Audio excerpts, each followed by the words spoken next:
Bandula Jayasekara Samaga. We are at the Institute of Peace Operations Training in Kukuleganga.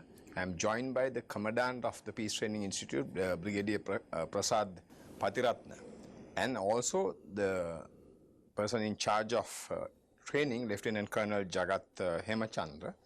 Now, Brigadier, let's tell our viewers, what's this institute about?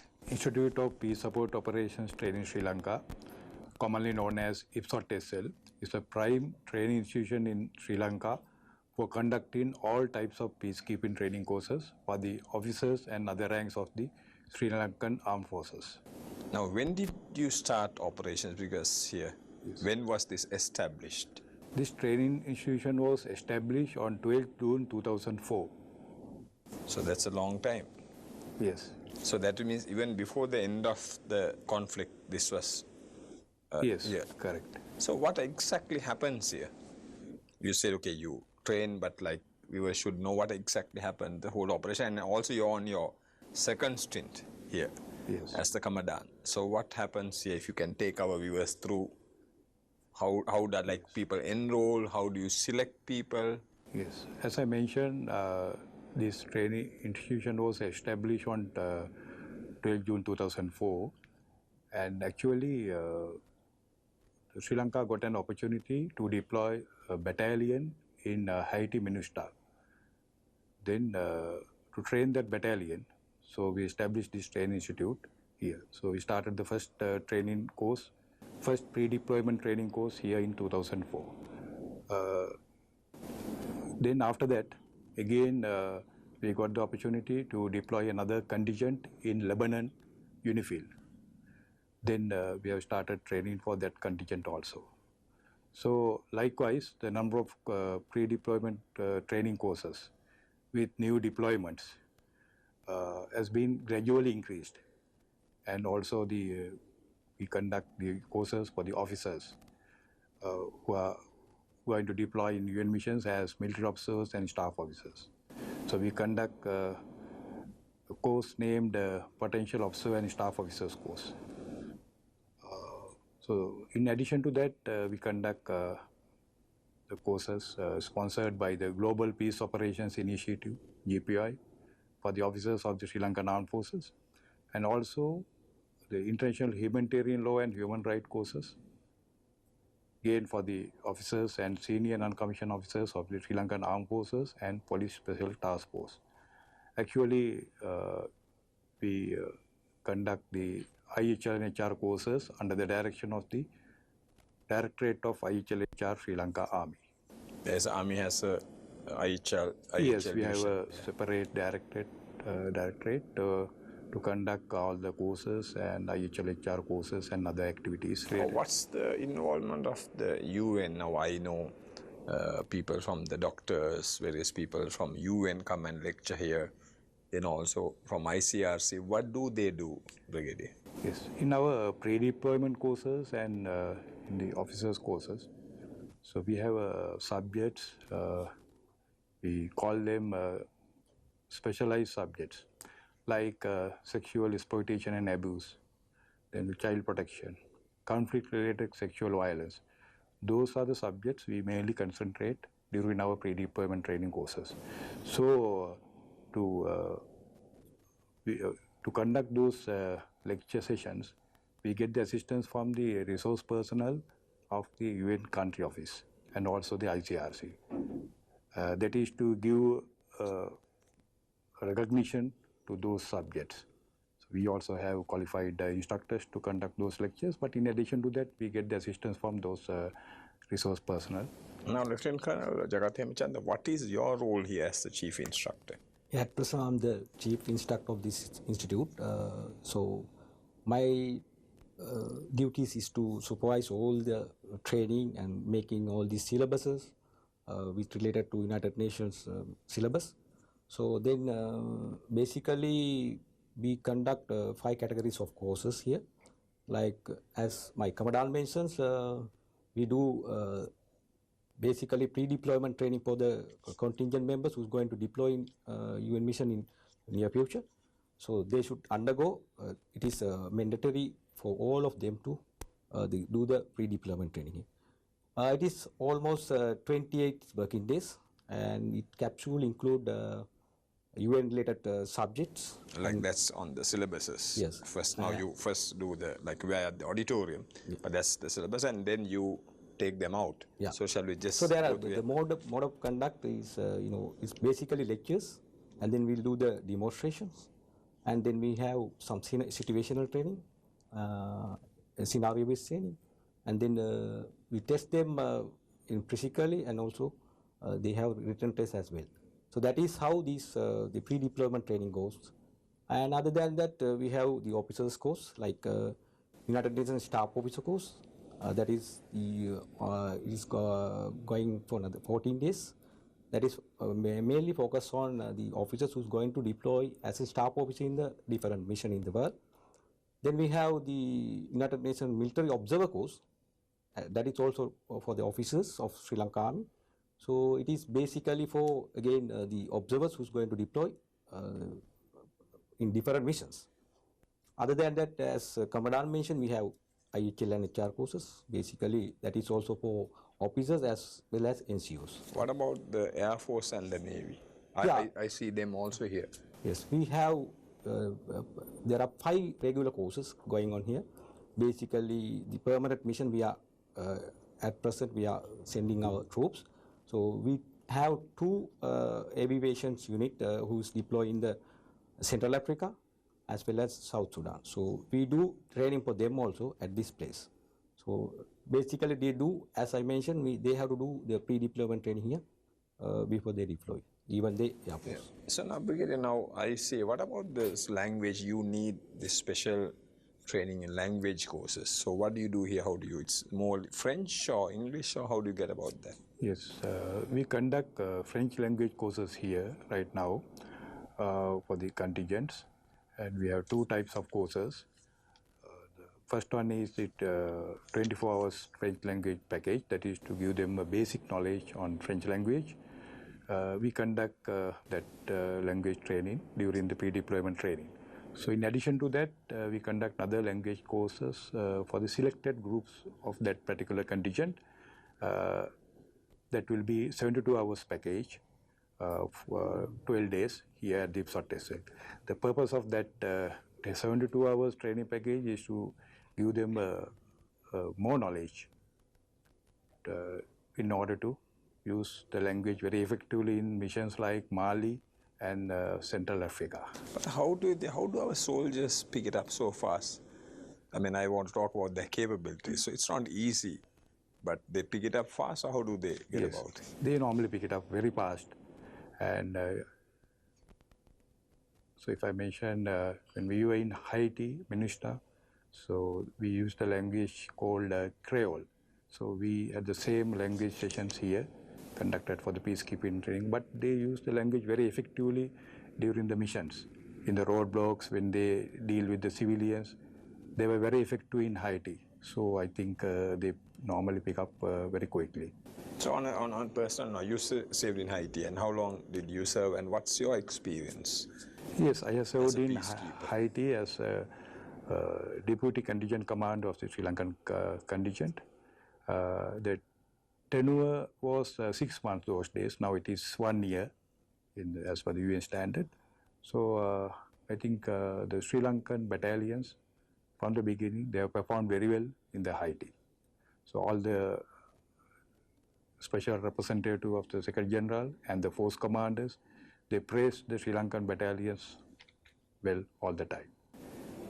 And also now, coming back now, since this is your second stint as commander, I'm sure it must be very special for you. Yes, it must be very close to your heart. Yes. And I'm sure you can share your experience, because since you served as a peacekeeper, you can share your experience with these people. How does that interaction take place? Yes, now when you compare with the 2009, 2010 and 2011, now as I mentioned earlier, now the number of courses has been increased. And also we have good set of officers who have mission experience, having served in the United Nations missions. And now they are performing as instructors very well for our pre-deployment training courses and officers courses. So we have good set of officers who have mission experience, having served in the United Nations missions. And now, Jagat, now you have, for foreign instructors also here. Or how can you explain more about that? As I mentioned, we have another course. It is GPI course, Global Peace Initiative. They collaborate with the US Embassy here, and then they do the 5 courses like United Nations Staff Officer course, United Nations Civil Military Coordination course, and then we have United Nations Logistic Officer course, and we have another Train of Trainers 2 courses like Protection of Civilians and the Medical Response course. So normally what they do, they will send 2 instructors from the GPI. We call it a SMEs, subject matter expert. So we have to give another 2 or 3 from Sri Lanka. So actually, by doing this kind of courses, we got a lot of experience working with the foreign instructors, and we can share our knowledge, experience, and also, so it is very interactive working with the foreign instructors too. Especially, they are very capable on the subject, and as well as they have a lot of experience. They have employed more than 3 to 4 times in the missions, different missions. So how many instructors work under you? You are the chief instructor, but how many work under you in this? We have almost 10 officers and 81 other ranks instructors with me. So we basically select them. When we are selecting these instructors, actually they should have some UN experience background. So most of these people would have served before. Like you have served most of them. That is the main concern. That's the main criteria, then you select them. Yes. And also now I was told by Roy Brennan, the American instructor, they are training more and more of your instructors to take over. Can you elaborate on that, Brigadier? Yes. Now GPI, as I told earlier, now they started conducting courses here in 2007. Then those days I can remember the subject matter experts from GPI, they come here and they conduct the course. So, but later on, now with the training is continuing, now they had an agreement with the Sri Lankan government that they conduct 50% of lectures and the balance 50% to be conducted by the Sri Lankan instructors. So now we are capable of doing that. So our instructors are performing very well in that course. So that is the plan. So one fine day, I think they will hand over the complete conduct of the course to the Sri Lankan instructors. Now I was told that General Brown of the US Pacific Command visited your institute, Brigadier. What was your introduction and what was his impressions? Yes, he visited this training institution on 22nd of this month, and during his visit I have explained him about all the training activities carried out by this training institute. I think he was very convinced and happy about the way we are conducting the training. And I took him to our practical training areas also. Those lanes were lanes also, yes. And in lane number 3, we displayed a demonstration to the General Brown on the DDR, how to guard the DDR site. That means, what do you mean, DDR site? That is disarmament, demobilization and reintegration process. So as peacekeepers, we have to provide security to DDR sites. That is one of the basic practical training sessions to be conducted to all the peacekeepers. So he witnessed that demonstration also. I think he was very impressed about our training here. Jagat, now about we will show it on our program later, but during another set of programs what we are planning to do. But can you explain to our viewers about this? I'm told about these 5 lanes where you train people. Yeah. What takes place on those 5 lanes? Basically, we have 5 lanes. The first one is checkpoint and observation point. The second one is distribution point. And that is like when you say distribution, like in a crisis, if you have to distribute rice and food. Yes. So then we have the third one, it is DDR, disarmament, demobilization and reintegration. So then we have the lane 4, it is convoy. Basically, the how the UN will provide convoy escorts to in some other events. Then we have the lane 5 patrol. So basic things are how you have to perform the duties on the ground when you are doing, when you are employing the mission area. Those are the 5 main lanes. That's all. Yeah. Yes. So now we are in this beautiful Kukulegaga. Now how is the interaction? It's a huge area, right? What's the acreage of this? How big is this? This is almost 15 acres 15 land acres. here. But how is your interaction, Lieutenant Colonel, with the villagers? It's a beautiful area, and I'm sure they all know about this school. When you were coming, they all say school or parcel. So how's the interaction with them? Actually, so normally we don't find a lot of people here. Yeah. Very isolated villages, but they know about the school. Yeah. So they know about the school, and we have good relation with them because normally in day-to-day works and even in some religious activities, we just cooperate with them and we'll help them for their events, even New Year festivals, any activities. They will come and ask help from us. So we do the good cooperation with them. So in a way, Prasad, now this having the Peace Institute here, it has helped this area, the village. It has helped, there's interaction between y'all and the village. It has helped people. I mean, when I spoke to some village, they're happy that there's an institute here. Yes. As Jagat mentioned, now in addition to those activities, so whenever there is the flood or any slip or disaster, this goes underwater often. Right? Yes, we have a plan to support them. So we have some boats and other things to support them as directed by the Army headquarters or the formation headquarters. So we have a role to play. So they know that we have a very good cooperation with them whenever they are in problems. So we are always ready to help them. So that is the interaction we have with the civilians in the area. And then now, like I also want to say, you do this, the 5 lanes. So you need people to do these demonstrations and all that. So they're all from the army, or you get from outside, like the mobs and all that? How do you do that? Normally we have our demonstration platoon. So we used to get only the military. So other than that, when it is come to scenario-based training, it's the UN country team. They have their separate kind of scenarios. They will give it to the students, and it is something different. So when it's come to the practical situation, yes, of course, only the military will involve with this demonstration. Now, Brigadier, now you work closely. I mean, this is a Sri Lankan government initiative. It's a Sri Lankan initiative, yes. This Peace Institute. So now, where do you get your funding from? Who funds this institute? The money, where does the money come from? It's by the government of Sri Lanka? Yes, now this training institution is under the Army headquarters. We have a separate directorate now, Directorate of Overseas Operations, and also we were under the Directorate of Training, and there's another organization named Army Training Command. So we have some connection with the Army Training Command also.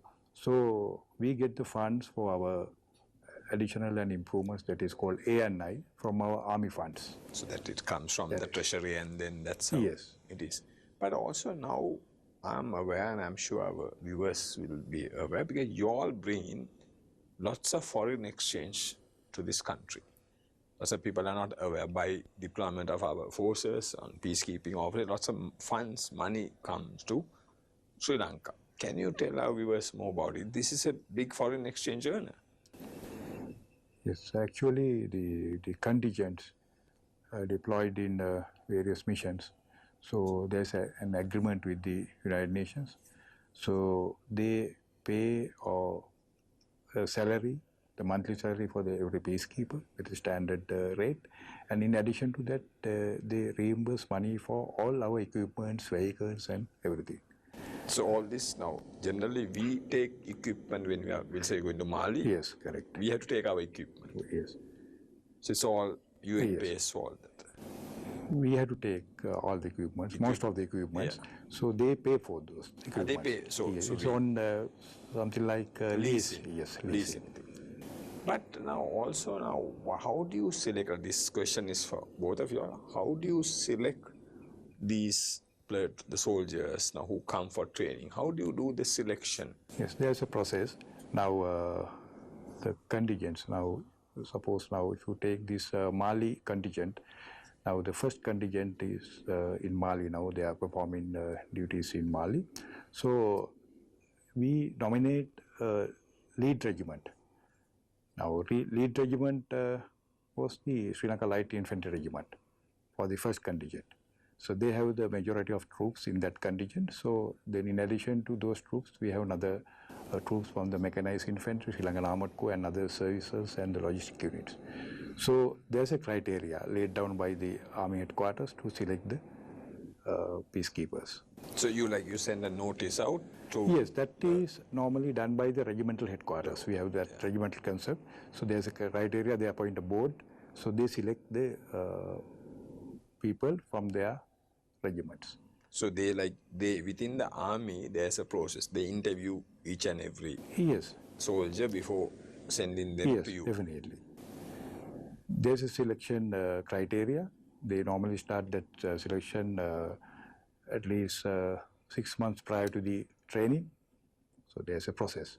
So they appoint a board, very senior level board. They go through the past records and discipline records and everything. They select all that. Everything. And then only after they came here, then we will have some tests.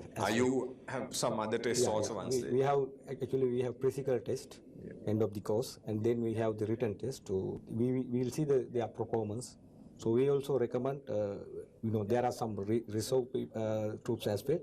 So we will send these all records to Directorate of Overseas Operation, and they will take this performance as well when they are selected. Now, if I recall right, I know you all have done proud for Sri Lanka. Sri Lanka as the Sri Lankan peacekeepers. I don't know whether I was speaking to you or somebody else. There was this Brazilian general or a UN who had praised.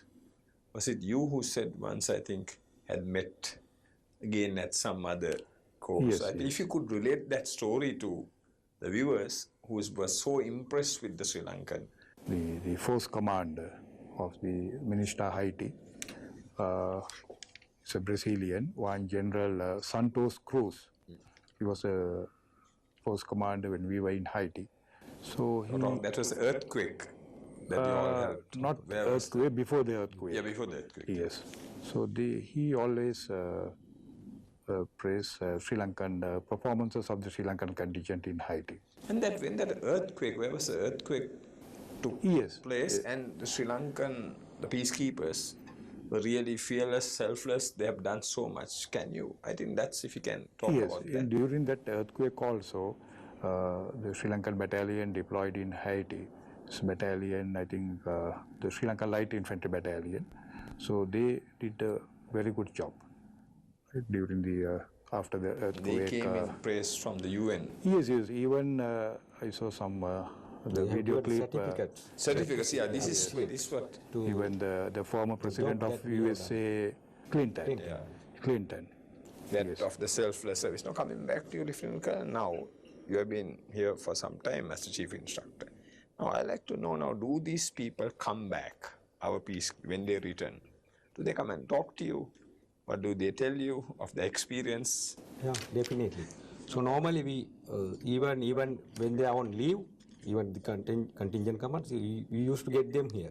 It's kind of the process that we need to follow. So what is happening in the mission area? So we have to update that, and we have to give it to the people who's training here. So that is happening actually. So they come and interact with you from when they go on a mission. Yes, and all the instructors here. So most of the instructors, they are UN experienced the officers. So you Skype and you communicate. You get the information from the missions through the Directorate of Overseas Operation, as well as they used to come here as well. So what do they share is very important, the experience. So they're happy and they share and they want to. Because that's the success of this operation. Yes, normally now they update us on the current situation in the country. What are the challenges they are facing in that particular mission, the current situation. So accordingly, we update our training schedules. What things we should be include for the training purpose, so that we share. So it's a constant update. Yes, definitely.